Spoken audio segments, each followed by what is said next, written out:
नमस्कार प्यारे विद्यार्थियों, आप सभी 12th क्लास के विद्यार्थी ध्यान दीजिए कि अपना जो अभी आपका नया बैच है और नया सिलेबस भी है, क्योंकि सिलेबस में काफ़ी बदलाव है। तो जो ओल्ड बैच का सिलेबस रहा है वो अलग है और आपका जो है वो एनसीईआरटी बेस्ड है। तो ध्यान देना है कि कुछ बातें ऐसी हैं जो आपको जानने की बहुत जरूरत है। आपकी एक पुस्तक है, उस पुस्तक का नाम है वितान भाग 2, ठीक है। उसके आपके 11th में अपनी पढ़ा फर्स्ट थी, अब है वितान भाग 2, ठीक है। लगभग 12 से 18 नंबर की बुक आपके लिए, इसमें 3 या 4 स्टोरीज हैं आपको पढ़नी है। स्टोरीज का ऐसा है कि इसमें कुछ जगह या कहीं आपको जो कठिन शब्दावली से गुजरना पड़ेगा, बाकी इंटरेस्टिंग स्टोरी है। और ये कंफर्म कि आप 12th क्लास में हैं तो आपको जो स्टोरी दी जाती है वो कोई ऐसे नॉर्मली बच्चों की स्टोरी नहीं है। उसमें आपको सामाजिकता, राष्ट्रीयता या फिर संस्कृति जो है या संस्कृति बदलाव जो है उनके आधार पर दी जाती है। तो मेरा आपसे एक निवेदन है कि आप उनको सिर्फ कहानी मानकर इंटरेस्ट के लिए पढ़ के अगर इग्नोर करते हैं तो नुकसान है।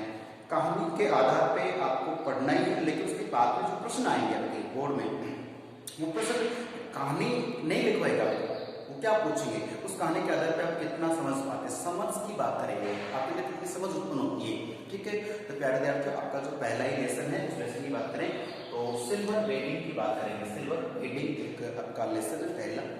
तो सिल्वर वेडिंग आप लगभग जानते हैं, इसका मतलब होता है इससे लगभग 25 वर्ष अगर कोई भी जैसी संस्था होती है, व्यक्ति होता है, उसने 25 वर्ष अगर अच्छे सही ढंग से निकालनी है, जी लिया है या उपलब्धि हासिल कर ली है, तो 25 वर्षों के एक समय इकाई को सिल्वर वेडिंग के नाम से कहा जाता है। सिल्वर जुबली है ना, गोल्डन जुबली नाम सुना होगा आपने। तो 25 वर्ष की बात है।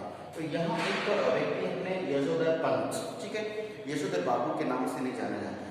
इनकी आपको पूर्णतः मैं आपको कुछ पॉइंट्स के माध्यम से कहानी आपको समझाने का प्रयास करूंगा, तो प्लीज आप मैंने एक बार ध्यानपूर्वक सुनिएगा।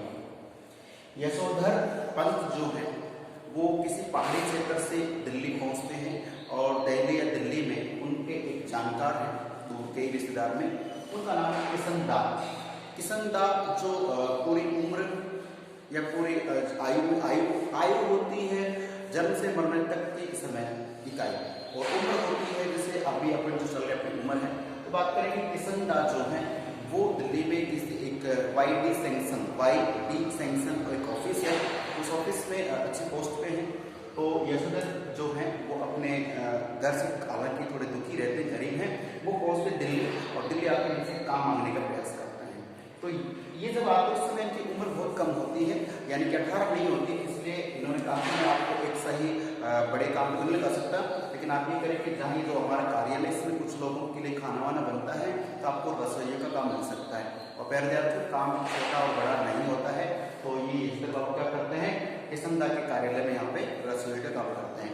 किशनदास ने उन्हें 50 रुपए का एक नोट दिया और कहा कि अपने लिए कुछ कपड़े बनवा लीजिए और तरीके से आप काम कीजिए, ठीक है। उन 50 रुपयों में से इन्होंने क्या किया है, कपड़े भी बनवाए हैं और कुछ खर्च भी किया होगा। उसके बाद पैसा बचता उसे घर भिजवा देते हैं, घर के लिए।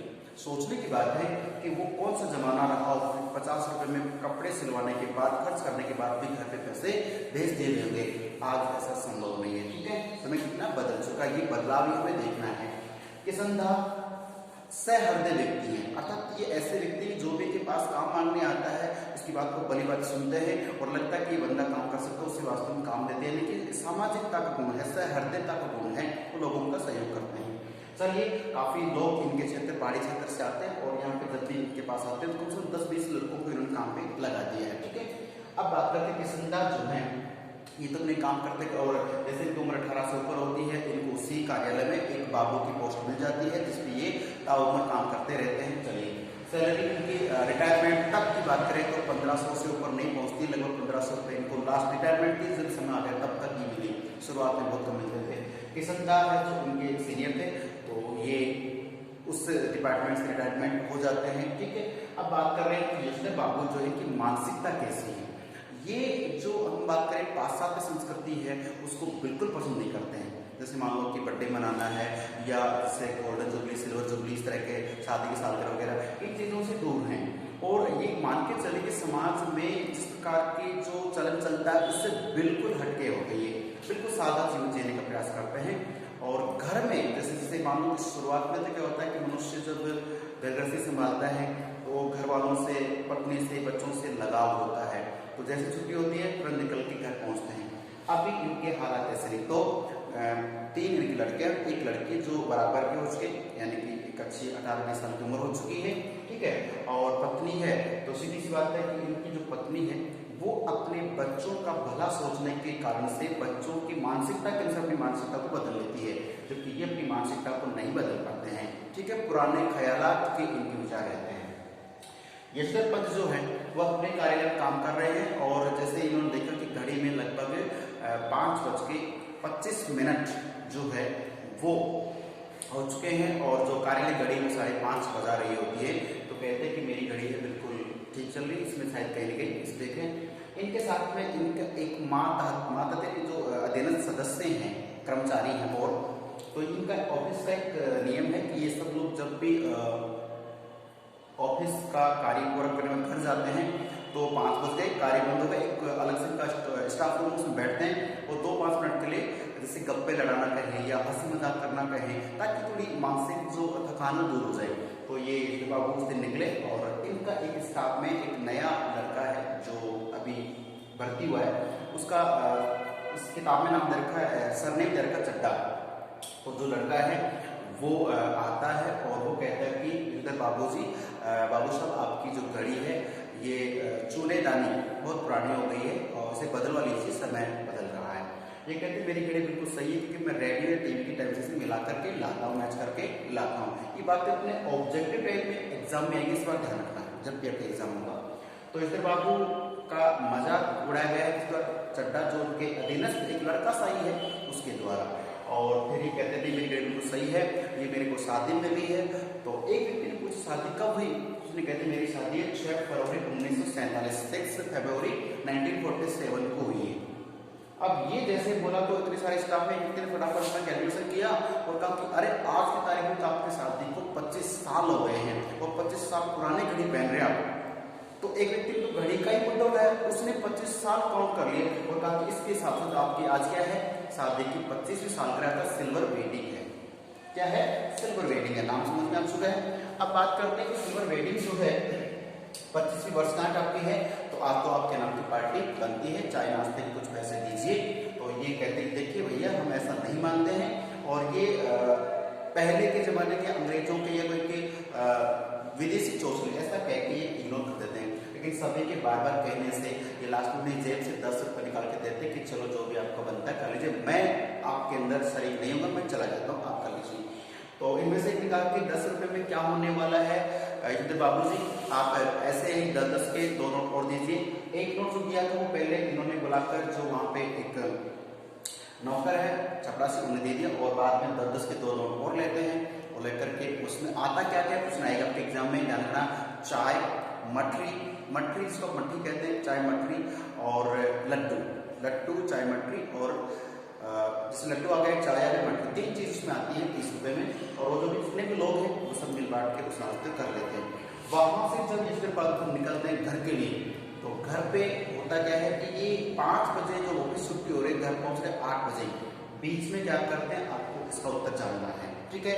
तो बीच में इतना ध्यान रखना है कि ये घर न पहुंचकर बीच में बिरला मंदिर पड़ता है, बिरला मंदिर, तो वहां पे उसके भगवान राम की भी मूर्ति लगी हुई, तो बिरला मंदिर जाते हैं और पूजा अर्चना तो नहीं, एक बस थोड़ा सा इष्ट देव को मान करके लॉन बैठते और भजन भाव सुनते हैं।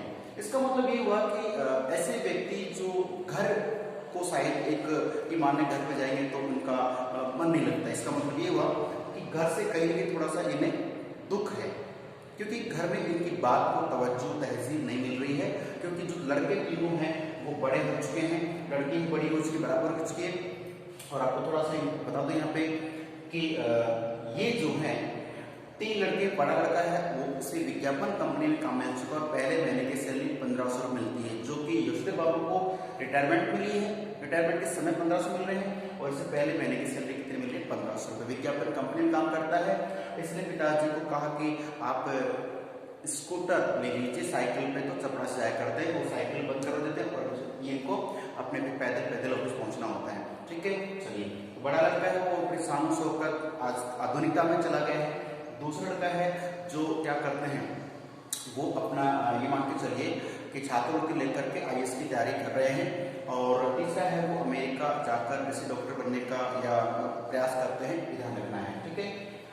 और बात करें पुत्री जो है वो भी पुत्री के लिए इन सब का एक रहता है कि चलो उन लोगों की शादी करें, तो लगभग काफी रिश्ते आए। इन्होंने इस लड़की ने इस पुत्री ने मना करते कि मैं इस रिश्ता भी नहीं करूंगा, और एक धमकी दे डालती है यदि आप मुझे बार बार रिश्ते के लिए शादी के लिए फोर्स करेंगे तो मैं आप सबको छोड़ के अमेरिका चले जाऊंगी, और वहां पे कोई डिग्री करने की बात करती, पढ़ाई करने की बात करती। तो 3 बेटे हैं, ठीक है। तो ध्यान रखना तीनों बेटों का यहाँ थोड़ा सा मैंने आपको लिख दिया, आप एक बार रीड करना बुक को, आपके पास अवेलेबल हो तो अभी मैं आपको और भी इसमें अगले वीडियो में आपको बताऊंगा, ठीक है। अब बात ये है कि इस पूरे अभी तक जो हमने पढ़ा है उसका निष्कर्ष यही है कि यहाँ पे प्राचीन और आधुनिक जो संस्कृति है उसका अंतर बताया गया है कि इस जमाने में किस प्रकार का व्यक्तित्व है, संस्कृति है, और अभी जो बदलाव किस प्रकार का है। तो तीनों जो बड़े लड़के हो जाते हैं तो पिताजी का जैसे पहले साइकिल पे जब आप ऑफिस आते हैं और बंद कराते हैं, उन्हें अपनी शान के खिलाफ वो महसूस होता है, इसलिए कि आप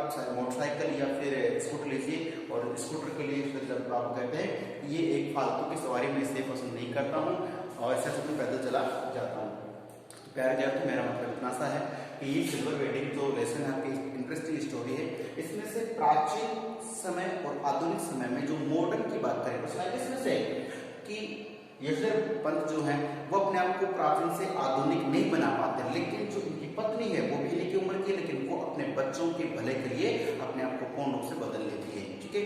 तो क्या क्या होंगे बदलाव जानेंगे नेक्स्ट वीडियो में, तब तक के लिए नमस्कार, धन्यवाद।